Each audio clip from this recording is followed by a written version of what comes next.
Il y a un moment dans la vie où l'on ne s'y attend pas. Ce moment où un geste banal devient soudain compliqué. Se baisser, tourner le bras, garder l'équilibre. Et tout à coup, même aller aux toilettes n'a plus rien d'évident. Peu de gens osent en parler. C'est presque un tabou, une pudeur ancienne qui empêche beaucoup de personnes âgées de dire « je n'y arrive plus comme avant ». Pourtant, derrière cette gêne se cache une vérité simple. Perdre un geste, c'est perdre un peu de liberté. Et personne ne t'a jamais appris comment la retrouver. Tu vois, le corps ne trahit pas du jour au lendemain. Il envoie des signaux depuis longtemps. Une épaule raide, un appui incertain, une fatigue qui s'installe. Mais le monde moderne, pressé et bruyant, ne nous apprend plus à écouter ces signaux, et encore moins à les comprendre. Or, se nettoyer après être allé aux toilettes, c'est bien plus qu'un acte d'hygiène, c'est un symbole de dignité, d'autonomie et de respect de soi. Aujourd'hui, on va parler de ce que personne n'ose aborder. Les gestes faciles, simples et discrets, qui redonnent aux seniors leur confort, leur confiance et parfois même leur sourire. Tu découvriras que certaines solutions existent depuis longtemps, mais qu'on ne les enseigne jamais. Peut-être parce qu'elles dérangent. Alors dis-moi en commentaire, selon toi, quel est le premier signe qu'on commence à perdre son autonomie? Et reste bien jusqu'à la fin, parce que tu vas entendre une vérité que personne ne dit aux personnes âgées, pas même les médecins. Ce qu'on appelle vieillissement n'est pas seulement une affaire d'années, c'est une lente conversation entre le corps et le temps. Chaque jour, les muscles perdent un peu de leur force, les articulations s'enraidissent, les réflexes se font plus lents. À partir de 60 ans, on perd environ 1% de masse musculaire par an, surtout dans les bras, les épaules et les hanches. Ces zones discrètes qui servent pourtant à accomplir les gestes les plus intimes. Mais ce que personne ne dit, c'est que cette perte n'est pas une fatalité. Elle est souvent aggravée par des habitudes modernes. Trop de positions assises, trop peu d'étirements, et un manque chronique d'hydratation. Le corps, privé de mouvement, oublie littéralement comment bouger avec souplesse.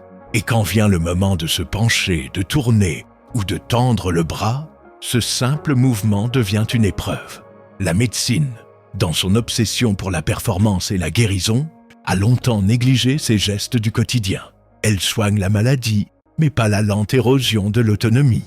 Pourtant, c'est là que commence la vraie santé, dans la capacité à accomplir seul les petits rituels de la vie. Et si l'on réapprenait à bouger, non pas pour paraître jeune, mais pour rester libre, si l'on voyait le corps comme un compagnon fidèle qu'il faut entretenir jusque dans ses gestes les plus discrets, c'est cette sagesse ancienne, celle du mouvement conscient, du respect du rythme que nous avons oublié.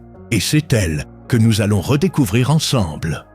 La première vérité, c'est que le corps n'oublie jamais comment bouger, jusqu'au jour où on cesse de lui en donner la permission. Avec l'âge, chaque articulation devient un livre qu'on ouvre de moins en moins souvent. On garde les pages fermées, par habitude, par prudence, parfois par peur. Le résultat, c'est qu'un jour, on découvre que certaines pages collent entre elles. Se pencher, tourner le bras, lever la jambe, tout demande soudain un effort. Ce n'est pas la faiblesse, c'est la rigidité. La mobilité du bassin, des hanches et des épaules forme ce qu'on appelle le chaînon postural. C'est lui qui permet de se redresser, de se pencher, de tendre la main avec aisance. Lorsque ce chaînon se bloque, les gestes simples comme se nettoyer après les toilettes deviennent une épreuve silencieuse. Ce que peu de médecins expliquent, c'est que la perte de mobilité n'est pas inévitable. Elle est nourrie par le manque de mouvement, par la sédentarité, par ces journées entières passées à s'asseoir sans s'étirer. Si tu veux préserver ton autonomie, ton premier devoir est de bouger. Pas pour transpirer, pas pour faire du sport, mais pour honorer ton corps. Chaque rotation d'épaule, chaque étirement doux, chaque pas conscient est une promesse faite à ton futur. Celle de ne pas laisser la rouille gagner tes gestes. Ce n'est pas la vieillesse qui immobilise, c'est l'oubli du mouvement. La deuxième vérité, plus subtile, c'est que le corps d'une personne âgée ne perd pas d'abord sa force, il perd son équilibre. Beaucoup de chutes, d'hésitations ou de gênes apparaissent non pas parce que les jambes sont faibles, mais parce que le cerveau n'arrive plus à lire l'espace autour de lui. Le système vestibulaire, cette boussole intérieure logée dans l'oreille, devient moins précis. Les pieds transmettent moins d'informations et le corps doute. Se nettoyer après être allé aux toilettes demande un mouvement asymétrique. On se penche, on pivote, on se redresse. Si le corps ne sait plus où est son centre, chaque geste devient un risque. Alors on se retient, on se fige et la peur d'une chute finit par installer la raideur. Mais l'équilibre se réapprend même à 70, 80 ou 90 ans. Il suffit de quelques secondes par jour pour réveiller la mémoire du corps, se lever lentement sans s'appuyer, marcher sur place les yeux ouverts, se tenir debout un instant sur une jambe, puis sur l'autre. Ces micro-gestes réactivent les capteurs de la peau, des muscles, des pieds. Ils disent au cerveau « Je suis encore là ». L'équilibre, ce n'est pas la stabilité parfaite, c'est la confiance retrouvée. Et cette confiance, tu peux la nourrir chaque matin, sans matériel, sans témoin, dans le silence de ta salle de bain. La troisième vérité, c'est que tout commence par le souffle. Peu de gens le savent, mais la respiration influence directement la force, la coordination et même la propreté du geste. Quand tu inspires profondément, ton diaphragme descend, ton ventre se détend, ton dos s'allonge. Quand tu expires lentement, ton centre se renforce et ton équilibre s'ajuste. Beaucoup de personnes âgées respirent aujourd'hui de manière courte, superficielle, presque invisible.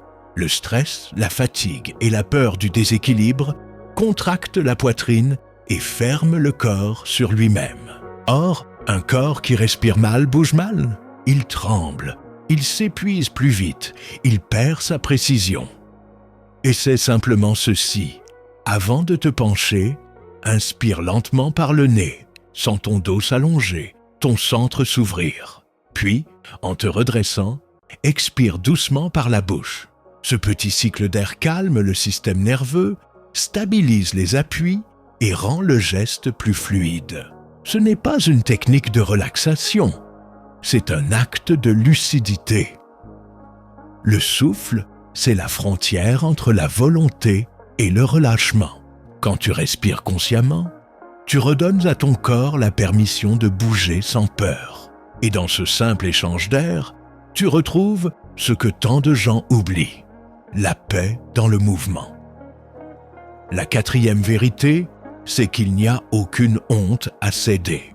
Trop de personnes âgées confondent autonomie et isolement. Elles pensent qu'utiliser un outil, un siège adapté ou un accessoire, c'est admettre une faiblesse. En réalité, c'est exactement l'inverse. C'est une déclaration d'intelligence. Les Japonais ont un mot pour ça. Kaizen, l'art d'améliorer ce qui existe sans jamais le détruire. Appliquer le Kaizen à son corps, c'est accepter de simplifier le geste, pas de l'abandonner. Un siège rehaussé, un bras de soutien, une lingette à long manche, un jet d'eau douce. Ces aides ne sont pas des substituts, mais des prolongements de ton autonomie. Elles réduisent les tensions articulaires, préviennent les chutes, évitent les irritations et surtout redonnent la tranquillité d'esprit. Ce que la société oublie, c'est que la dignité ne réside pas dans le fait de tout faire seul, mais dans le fait de pouvoir continuer à le faire sans douleur ni peur. Chaque outil ergonomique est un trait d'union entre ton corps et ta liberté. Et quand tu choisis d'en utiliser un, tu ne vieillis pas. Tu choisis simplement de vivre avec plus de sagesse.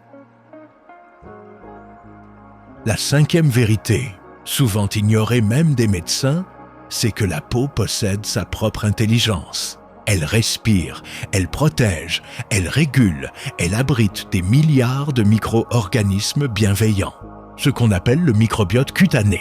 Ce monde invisible travaille jour et nuit pour te défendre contre les inflammations, les champignons et les infections.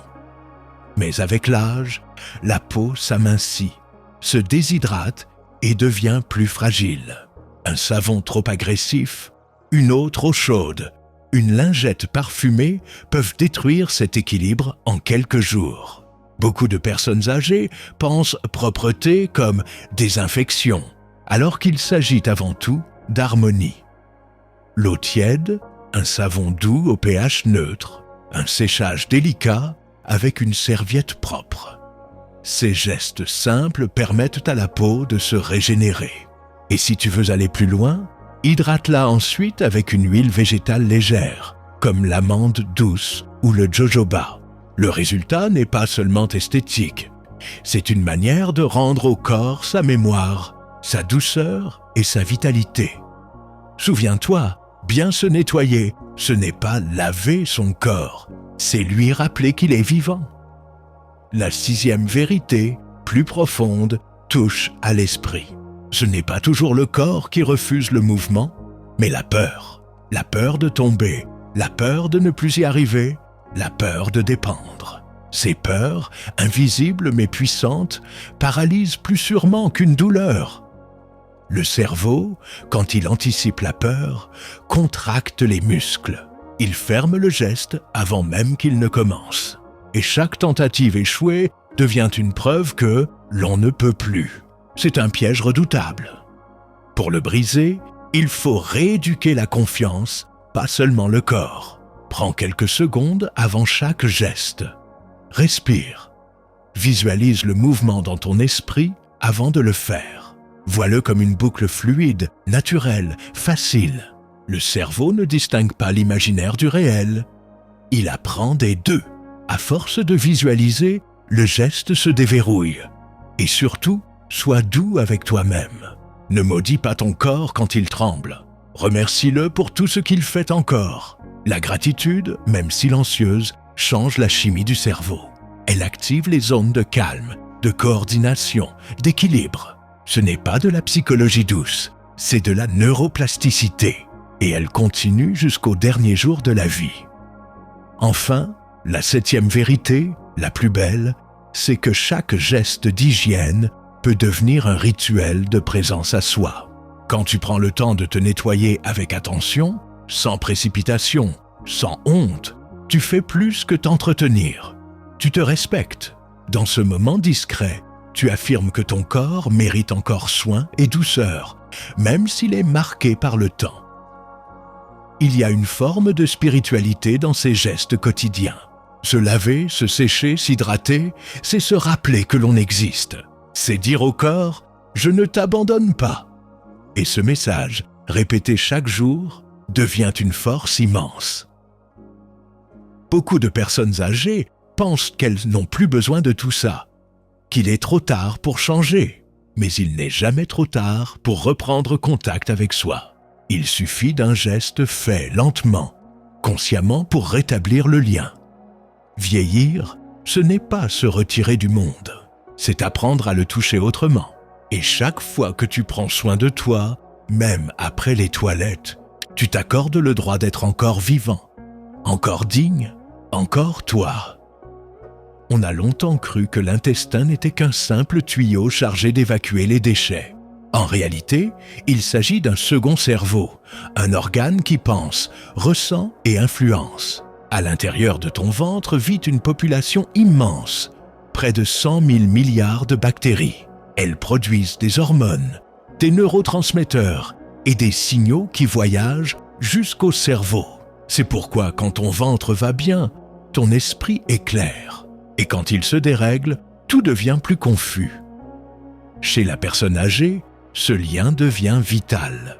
Les médicaments, la sédentarité, la peur de boire trop d'eau perturbent la flore intestinale. Le transit ralentit, la constipation s'installe et avec elle viennent la fatigue, la baisse de concentration et parfois même l'irritabilité.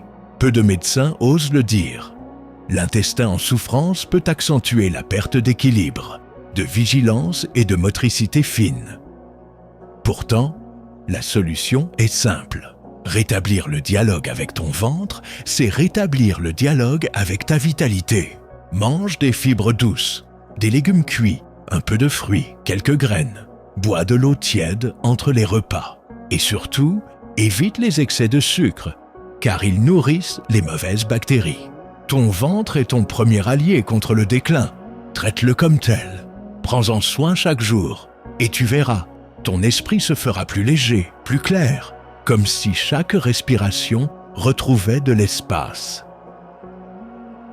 La deuxième vérité paraît si simple qu'on la néglige. La plupart des personnes âgées vivent dans un état de déshydratation chronique.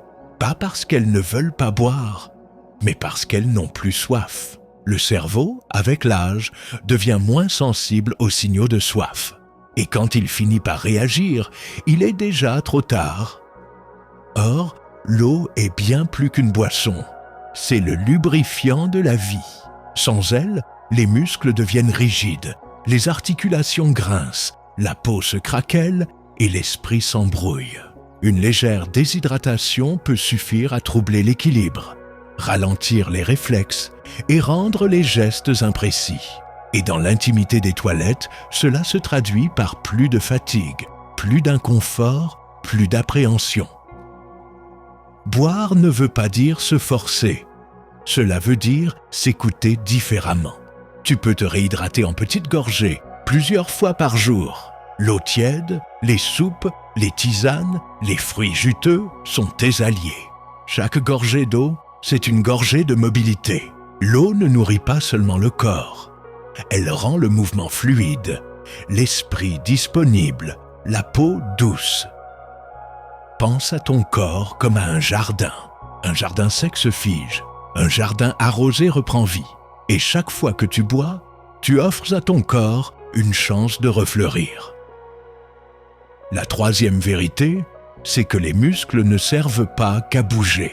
Ce sont des organes vivants, métaboliquement actifs, qui parlent à ton cœur, à ton cerveau et même à ton système immunitaire. À partir de 50 ans, sans entretien, le corps perd environ 1% de sa masse musculaire chaque année. On appelle cela la sarcopénie. Cette lente fonte musculaire n'affecte pas seulement la force, mais aussi la posture, la digestion et la mémoire. Oui, la mémoire. Car les muscles libèrent des messagers chimiques, les myokines, qui stimulent les neurones et favorisent la clarté mentale. Quand tu renforces doucement tes muscles, même par de simples mouvements quotidiens, tu envoies un signal à ton corps. Je veux rester présent. Ce signal a des effets mesurables.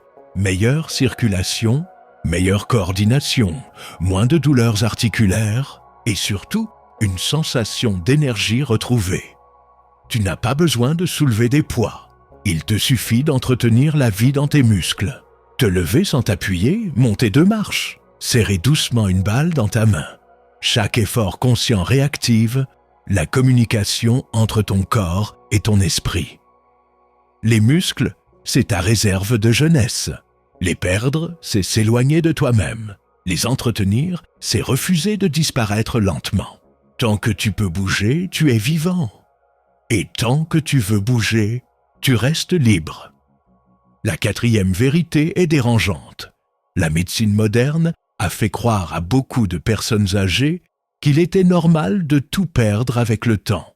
Normal d'avoir mal, normal de ne plus bouger, normal d'être épuisé. Ce mot, normal, a endormi des générations entières. En réalité, ce qui est habituel n'est pas forcément naturel. On te dit « c'est l'âge », alors que c'est parfois la conséquence d'un mode de vie trop sédentaire, d'une alimentation pauvre ou d'un manque d'éducation gestuelle. Les médecins ne sont pas en faute. Ils ont été formés à soigner la maladie, pas à entretenir la vitalité. Et quand la douleur ou la difficulté surgissent, on prescrit un médicament plutôt qu'un mouvement, une crème plutôt qu'un changement d'habitude.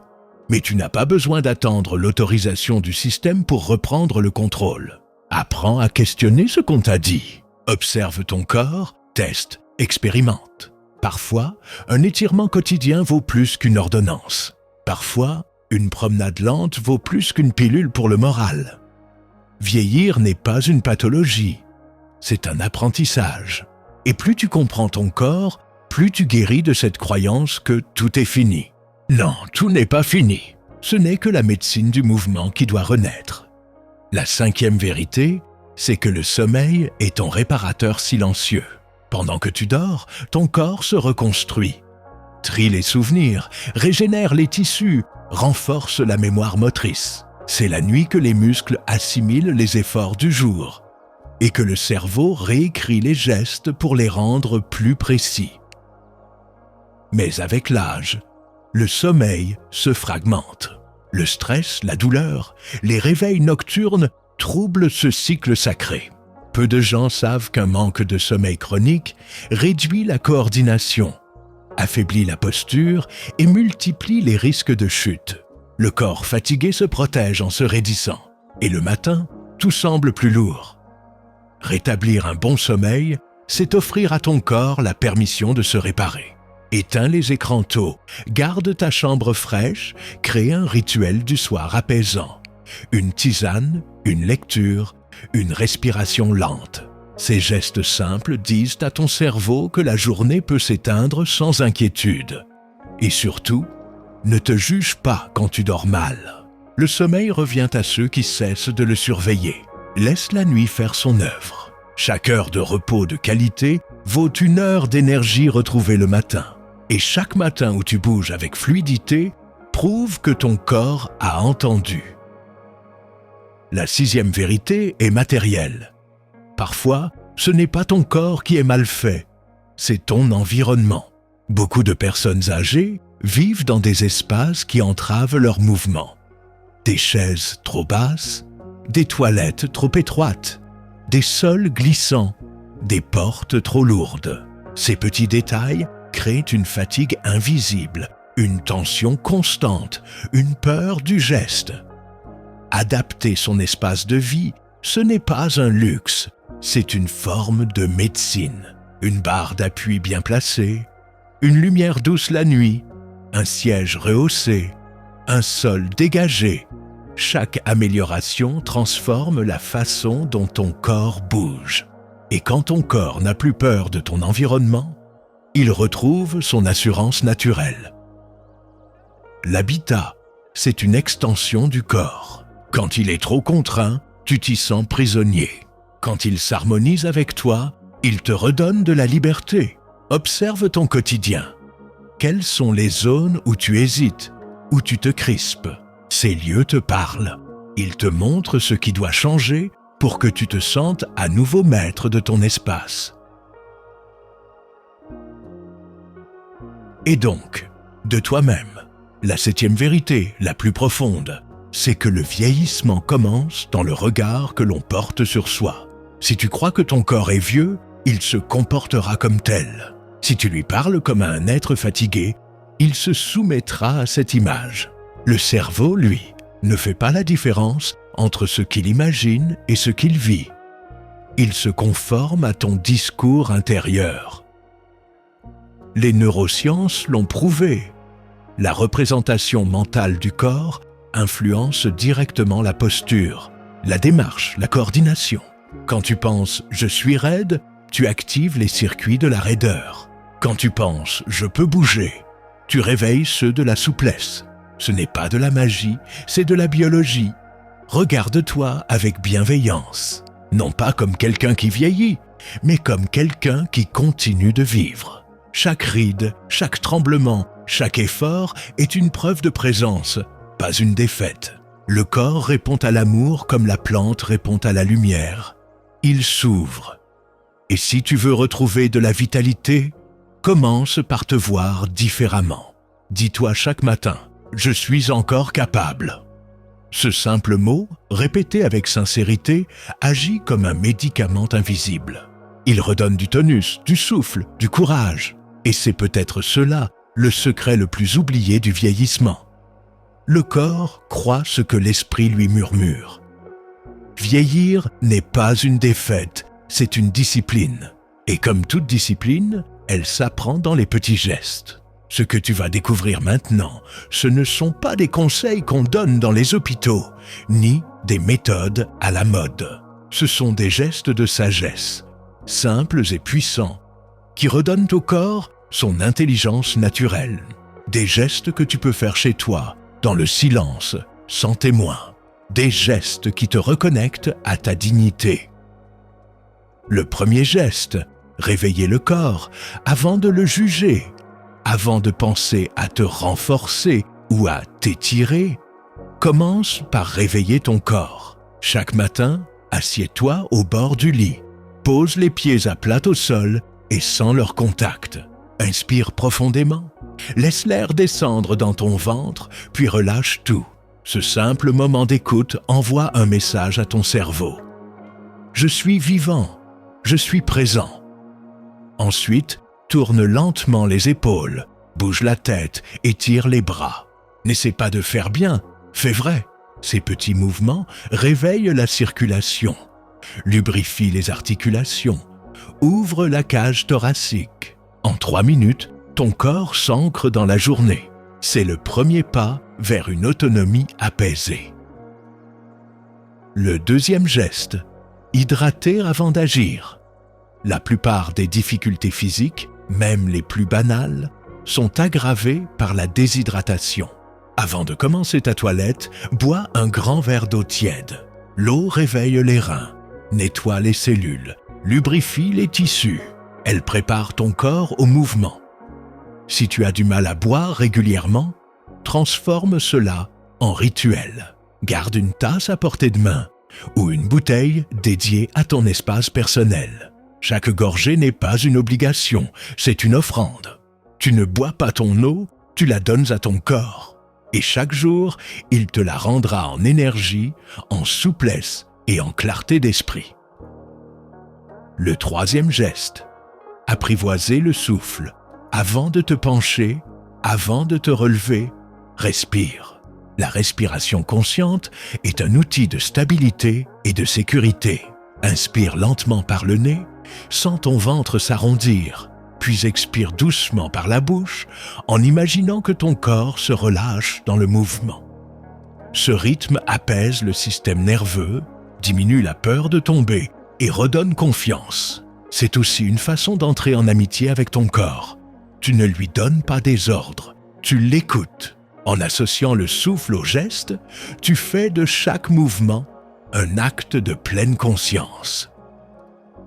Le quatrième geste, simplifier ton espace. La liberté de ton corps dépend de la liberté de ton environnement. Regarde ta salle de bain. Y a-t-il des obstacles inutiles? Une serviette trop loin? Un tapis glissant? Chaque adaptation te rapproche d'un geste plus sûr et plus serein.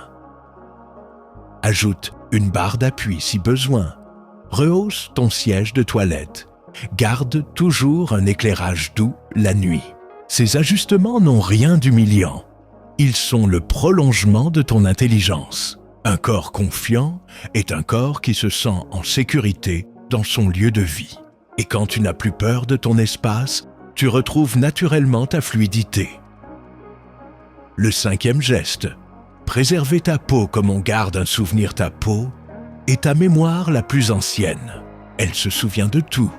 Des gestes tendres, des coups reçus, du vent, du soleil, des années. Prends-en soin comme on entretient un livre précieux.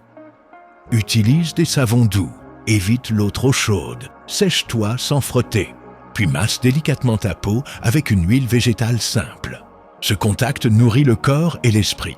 Il stimule la circulation, réchauffe les muscles, détend les émotions. Et surtout, n'oublie pas que ce n'est pas un geste de coquetterie. C'est un geste de reconnaissance. Tu remercies ton corps pour ce qu'il a traversé. Le sixième geste, renforcer sans forcer. Le renforcement musculaire n'est pas réservé aux jeunes. Il s'agit de rappeler au corps qu'il a encore de la force. Chaque jour, pratique un petit exercice de ton choix. Te lever sans t'appuyer, contracter doucement les fessiers, marcher quelques pas de plus, serrer une balle molle entre tes mains.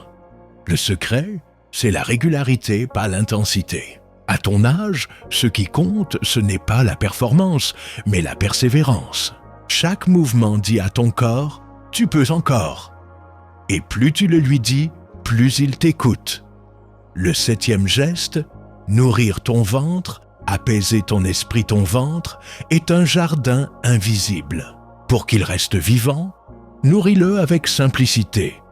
Des légumes cuits, des fibres douces, un peu d'huile d'olive, des probiotiques naturels. Évite les aliments qui irritent ou fermentent trop.